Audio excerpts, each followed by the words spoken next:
నిన్న మంత్రిగా చేశాడు. ఆయన ఎప్పుడు కూడా శాఖలో పనిచేయకుండా బోగస్ మాట్లాడేటువంటి మాటల మనిషి. అకారణంగా మా నాయకుడు చంద్రబాబు నాయుడు గారి గురించి తన పాత కథ ప్రకారం బూతులతో మాట్లాడటం జరిగింది.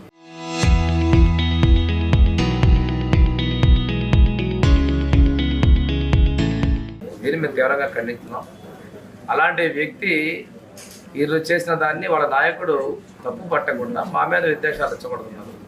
నేను ఒకటే చెప్తున్నాను, తిరుమలలో లడ్డూలో ఆవు నెయ్యి బదులు అసలు మీరు కృత్రిమంగా నెయ్యిని వాడారు. దానిలో రకరకాల కెమికల్స్తో మీరు చేశారు. అందులో జంతు కొవ్వు అవశేషాలు ఉన్నమాట వాస్తవం.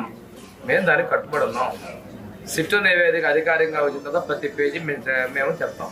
మీ దగ్గర ఉన్న కాపీలో మీరు చెప్పండి, పేజ్ వైజ్గా ఎక్కడ లేదని ఇచ్చారో మీరు ఇవ్వండి, మేము చేస్తాం. డైవర్స్ ఆఫ్ పాలిటిక్స్ చేసి భక్తుల మనోభావాలను దెబ్బతీసే విధంగా ప్రవర్తించవద్దు. నేను ఒకటే చెప్తున్నా, ఆ రోజు అసెంబ్లీలో నిండు సభలో ఆ సభని కౌరవ సభగా మార్చి మీరు మాట్లాడిన మాటలకి పతనం అంచుకు మీరు వెళ్ళారు.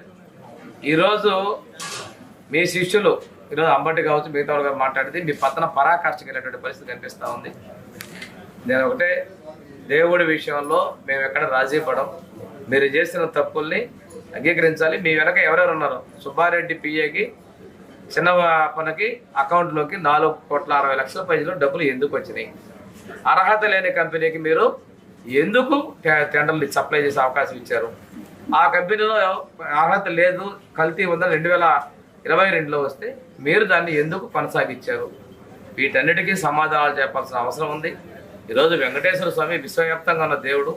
ఆయన భక్తుల్లో మీరు కల్తీ చేసి ప్రసాదాన్ని తినిపించి ఈరోజు మీరు దొంగే దొంగ, ఈరోజు క్రెడిట్ చోరీ అంటారు. తప్పుడు పనులు చేసి మీరు అలాంటివి మాట్లాడటం ప్రజలు గమనిస్తున్నారు. చాలా హాస్యాస్పదం.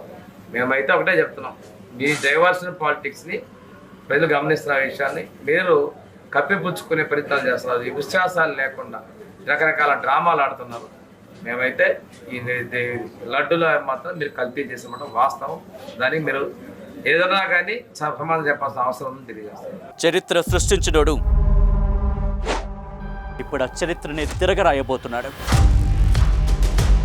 అబద్ధాల గోడల్ని బద్దలు కొట్టి నిజాలను రాగా మీ ముందుంచబోతున్నాడు. నిజమైన వార్తల కోసం వెంటనే డౌన్లోడ్ చేసుకోండి రా యాప్ని.